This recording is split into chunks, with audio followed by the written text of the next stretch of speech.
For the first time this Major League Baseball season, the Red Sox did not lose a series to an AL East team. They did split the series with the Yankees after a thrilling 11-6 win on Sunday night. You are Locked On Red Sox, your daily Boston Red Sox podcast. Part of the Locked On Podcast Network, your team every day.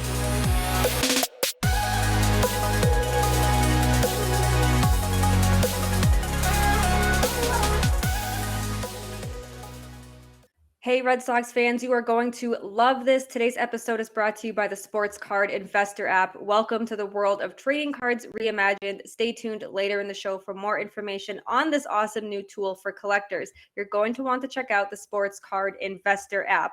Thank you for making Locked On Red Sox your first listen of every single day. I'm your host, NESN's Lauren Campbell. The band is back together. My co-host, Jake Ignaszewski, is back from the Bay Area after a road trip with the Pirates. We are going to talk about Sunday's thrilling game, which looked like it was bound to not go the Red Sox way. We're going to break that down for you. We're going to chat about Rafael Devers and his second All-Star selection, as well as Xander Bogaerts getting named a reserve.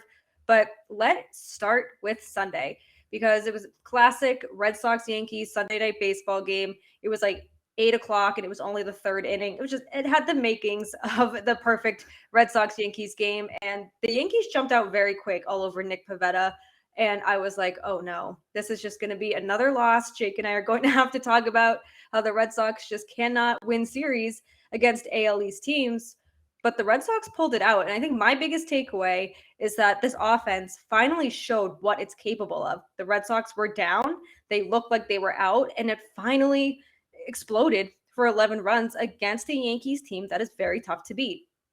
Yeah, this offense the last 2 days has found ways to come up clutch when the team needs it most. And it's especially when, like you mentioned, Nick Pivetta allowed 6 earned runs in the first 3 innings. And sometimes that can deflate an offense. Sometimes that can, with a big lead like that to start off the game, sometimes the offense isn't able to pick things up like we saw the Red Sox do, as you mentioned, put up 11 runs. And especially with how limited this Red Sox pitching depth is currently, especially the rotation with all the injuries, it's definitely not the best time for Nick Pivetta to be struggling. Pitchers go through those stretches. We've seen him, especially in May and June, really pick things up and be super duper dominant. But, over his last 7 starts, 4.93 ERA, and has allowed more hits than strikeouts. Definitely not what you like to see from pretty much the Red Sox only consistent starter right now in their rotation. Yeah, I mean, he was a big storyline coming in because you want someone like Nick Pivetta on the mound who's been very good for you for the Red Sox. And he only lasted 3 1/3. He gave up 8 hits, like you said, 6 earned runs, 2 walks, 5 strikeouts. But the Yankees were just all over him.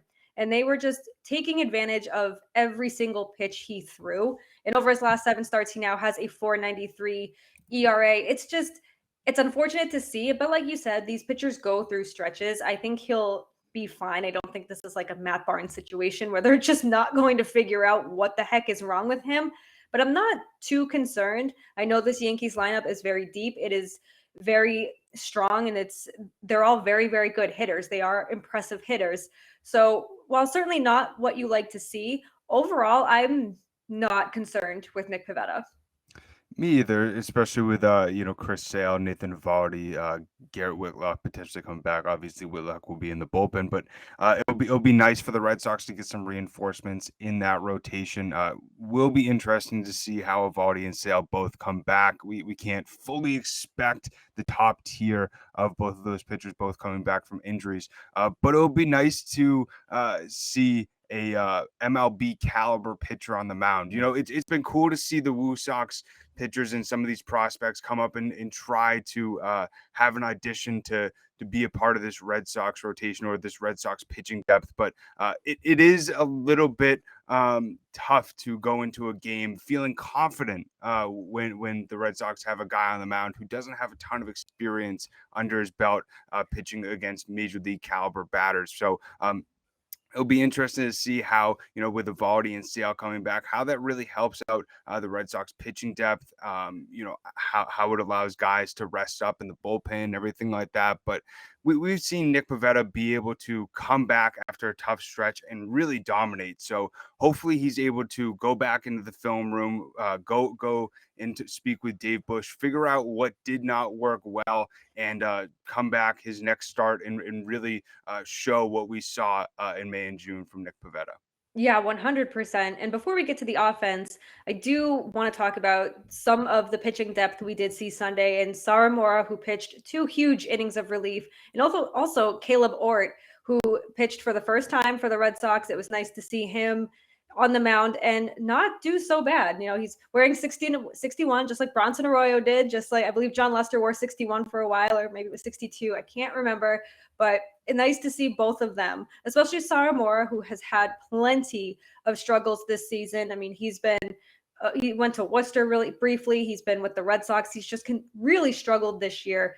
And I still think he's a candidate to get DFA'd once this roster is healthy. Maybe he'll join Robles in getting released. I don't know. But it was really nice to see Saramora come out and throw the 2 innings of two hitless innings. And same with Kaleb Ort just coming out here and just looking strong in what was his first appearance for Boston. Couldn't agree more. It was a huge appearance for Saramora. It's something that I was very surprised to see looking back at this game. And every single time he comes in, you never know what you're really going to get from him. And he got really lucky on that final strikeout against Giancarlo Stanton. It was high and inside. In my opinion, it wasn't a strike. You could even look on this strike zone. It was not a strike whatsoever. And we even saw Aaron Boone get really frustrated about that call. But it's nice to see him starting to kind of figure things out. As you mentioned, him and Robles were sort of those 2 guys in this Red Sox bullpen that were either on the edge of being sent down to Worcester or being on the edge of being DFA'd or released. We'll be interested to see how he really factors in to the Red Sox second half sort of bullpen plan. But really cool. Kaleb Ort as well, going against his former team in the New York Yankees. For people who don't know about Kaleb Ort, he was a Rule 5 draft pick for the minor league draft 2 years ago, same year that the Red Sox stole Garrett Whitlock from the Yankees. So another fleece, hopefully that we'll see from Chaim Bloom against the New York Yankees, but really intriguing. Pitched 1 2/3, only allowing 1 hit, but it's going to be interesting to see how he really factors in to some of this Red Sox bullpen depth.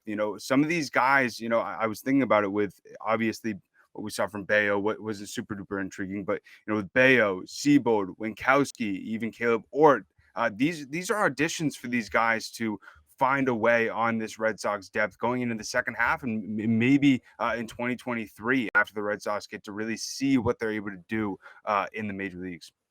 Yeah, the pitching depth is going to be a lot of fun to keep our eyes on for the next few seasons. And on the offense side, someone to keep our eye on will be Jeter Downs. He played a huge role in Sunday and Saturday's win against the Yankees. And this is a guy who was called up late Saturday. He was scratched late Saturday from the Red Sox. Didn't leave Worcester till about 5:30 when the Christian Arroyo move to the IL became official. Barely made it to the park in time. He had like 35 minutes to spare. And he scored the game-tying run, ended up scoring the game-winning run as well in Saturday's win. And then Sunday, he was just all over it again. He had a sacrifice fly to give the Red Sox the lead in the 6th, and he also made 2 really, really good plays at third base. So just to see him, even though I don't think he's quite MLB ready, to see him flash the defense, which we know is ready, and see him contribute on offense, which is where he's been struggling, it was so much fun to watch. And I think there's always going to be an immense amount of pressure and eyes on this kid. And I was so excited to see him just contribute in the best way possible, especially on Saturday, because the Red Sox really needed that win. Especially the energy that he plays with. He seems like he fits right in. Usually when you see guys come up and have to fill in a role for an injured player or whatever, they look a little bit nervous. We saw that in his debut a few weeks ago, but this time around he looked much more confident playing in the majors. And it's been nice to see, especially what he was able to do in Worcester before this most recent call-up.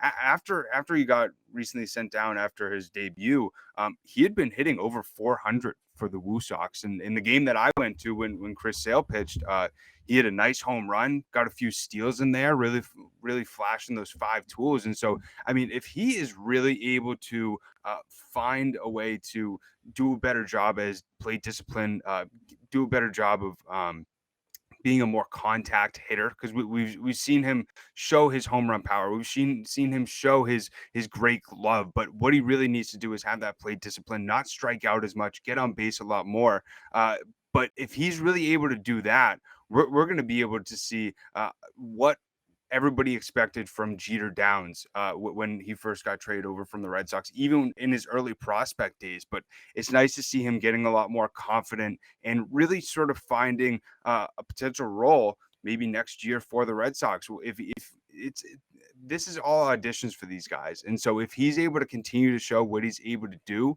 he could potentially be a bench guy for the Red Sox next season.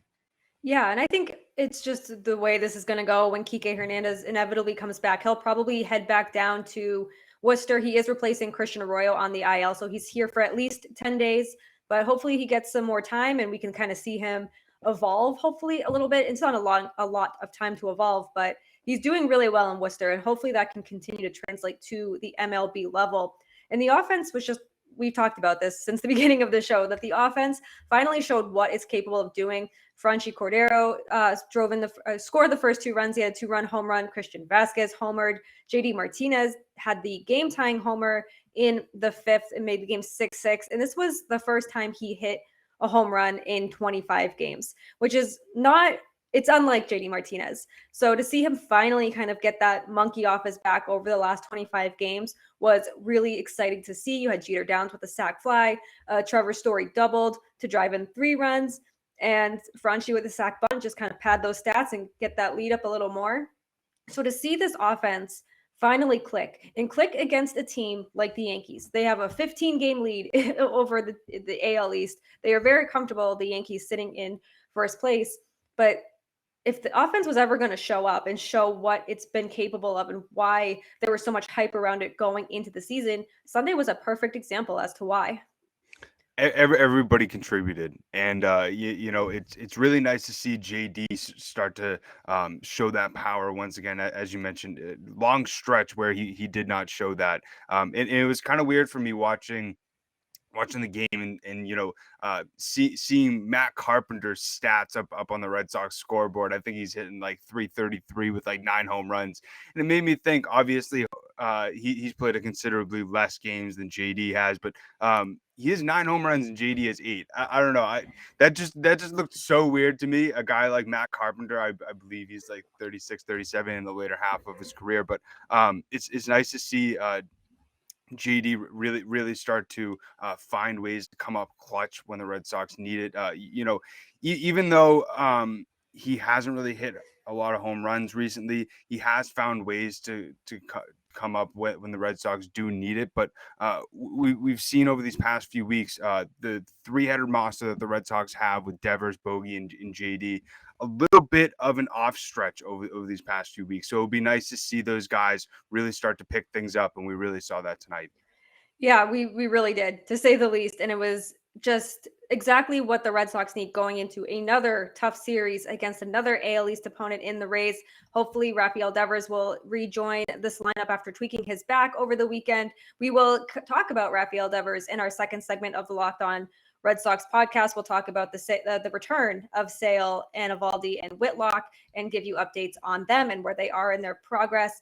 But I feel like the Red Sox were taking Athletic Greens on Sunday with all the energy they had in Sunday's game, with all the offense, and just the energy was through the roof. AG1 is something I take every day, much like the Red Sox. I want to start my day as energetic as Sunday's game was. And AG1, you've heard me talk about it before, but you're probably like, hey, what is this stuff? It's 1 scoop of delicious AG1. And with that 1 scoop, you're absorbing 75 high quality vitamins, minerals, whole food sourced superfoods, probiotics, and adaptogens to help start your day right. It's a special blend of ingredients that support gut health, your nervous system, immune system, energy, recovery, focus, and aging, all things. So I personally wanted more energy in the mornings. I drink a lot of caffeine and a lot of coffee, and I wanted something that was just a little lighter, and AG1 was the perfect replacement. And it's also very lifestyle friendly. So if you're you eat a keto diet, paleo, you're vegan, maybe you're dairy-free or gluten-free, you can certainly take AG1. It contains less than 1 gram of sugar, no GMOs, no nasty chemicals or artificial anything, while still tasting good. It also supports better sleep quality. Who doesn't want better sleep? And right now, it's the time to reclaim your health and arm your immune system with convenient daily nutrition. It's just 1 scoop in a cup of water every single day. That's it. No need for a million different pills and supplements to look out for your health. And to make it easy on you, Athletic Greens is going to give you a free 1-year supply of immune-supporting vitamin D and 5 free travel packs with your first purchase. All you have to do is visit athleticgreens.com/MLB network. Again, that is athleticgreens.com/MLB network to take ownership over your health and pick up the ultimate daily nutritional insurance. So going into our second segment, Rafael Devers is a big topic here because he was selected as an all-star game starter at third base. I don't think that's going to be a surprise to anyone. He's had a stellar season all year. He has just been a bright spot for the Red Sox, even in April, in the beginning of May. It's been the Devers show, essentially. He did tweak his back on Friday, and Alex Cora said he would miss Saturday and Sunday's game. And the lineup is not out as we're recording this for the next game. So we don't know if Devers will be back in, but he did tweak his back. He's had back issues before. He just swings so mightily. Like, he's swinging for the fences. I'm surprised that he hasn't thrown out his back sooner, honestly. So hopefully that is okay. But I think Devers is way more than deserving of that third base all-star game starter. Couldn't agree more. And this is something that we saw from Devers with his back. I mean, in the later half of last year, I remember in the playoffs, he was essentially swinging with one arm. It was pretty crazy, but he was still able to be super duper productive, which just is a perfect definition of the type of caliber player that he is and the superstar that he is. But definitely so deserving for Rafael Devers to be selected to be the third baseman for the AL at the All-Star game. He's just been on such a tear throughout this season. It's pretty crazy to look at his stats and think that this is only in the first half, batting .327, 19 home runs and 51 RBIs. We could see him potentially hit 35 home runs this season, maybe even 40. And he's just getting started. And I think that it's a great way for him to continue to build up his value going into potentially some negotiations after this season. But it's just a great example why the Red Sox need to keep him here for a very long time. Yeah, he's been so fun to watch this season, and to see him he still struggles on defense every now and then, but you just look at what he does at the plate. You see him, and these home runs are going well over 400 feet. They're not just making it out of Fenway. They're not like, they're far into the bleachers. They are over the Green Monster. And we saw Rob Refschneider hit a home run over the Green Monster and smashed right through a car's back windshield, went right through it. That poor car, but nice souvenir there. But Xander Bogaerts also was named an all-star. He was named a reserve, which I don't think that's a surprise to anybody. I'll be interested to see if he ends up playing. He does have the stitches in his thigh, and those will come out. They have to be coming out soon. It's probably been a week now since the initial injury, but I'll be interested to see if he wants to play in the game. I'm sure him and Devers absolutely want to. So my biggest fear, and it stems from last year, and it's Matt Barnes, because Matt Barnes was terrible in the All-Star game, and that just all of a sudden started his decline. Now, he wasn't always the caliber that he was last year, so I don't think a decline will happen to Devers or Bogaerts at all. But it's still, when they're not 100% healthy, there's that, well, could they potentially tweak something in the All-Star game that could have been avoided had they not played? True. That is always something that you gotta keep in the back of your mind. Same thing happens when guys want to do like the home run derby. Like, will that affect their swing potentially? Right. But I think that this is a great way for fans to reward Xander Bogaerts for his great season so far, leading all shortstops in average with 311. We haven't really seen the power that we're really used to seeing from Bogaerts. Only 7 home runs so far, but it's been really nice to see him being so consistent throughout this season. He's really only had like a few like 3 or 4 game stretches where we've seen him be a little bit off, but it's really cool to be able to see two of the Red Sox cornerstones in the All-Star game, and hopefully they can be representing the Red Sox in the All-Star game for years to come. But just a great way for them to be rewarded for their hard work and great progressions throughout this first half. Yeah, 100%. And Red Sox should be getting some reinforcement back probably before the All-Star break. Chris Sale is slated to return Tuesday against Tampa, and Garrett Whitlock likely will have another rehab start Tuesday as well. So Tuesday could be a big day for Boston. Eovaldi also could make his next start with the Red Sox. Cora has not ruled it out yet, but he hasn't committed to it. But could read between the lines there, I think, as long as Eovaldi feels good enough today and then feels good the rest of the week. I think he'll definitely start this weekend, which will be good and nice to see some familiar faces at Fenway and on the road as the Red Sox continue to fight for standings in the AL East.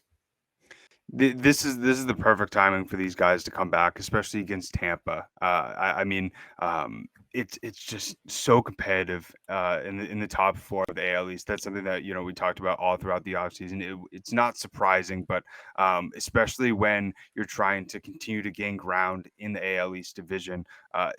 The Red Sox need all hands on deck. But now with some of these guys coming back, I mean, there's just going to be so many decisions that the Red Sox have to make. I was just about to say, they got lucky, but I don't know if lucky is the right word. They got these decisions got a little bit delayed with Arroyo being put on the injured list. Kike being set back a little bit. Who knows when Josh Taylor's going to fully come back? There's not even room for him. Exactly, and so with Whitlock, Sale, Eovaldi all coming back, it's going to be interesting to see how the Red Sox will use guys like Josh Winkowski. Kaleb will probably be sent right back to. We talked about Sawamura. What will happen with him? So just a lot of decisions that the Red Sox do have to make. But this is something that Chaim has said throughout the time that he's been here. It's never a bad thing to have this much good depth. Yeah, and then that depth has certainly been tested the last few weeks, and hopefully, as much as I am enjoying what the younger Worcester kids have shown, it's not that I don't want them here. I don't want them here under these circumstances because it is desperate times call for desperate measures.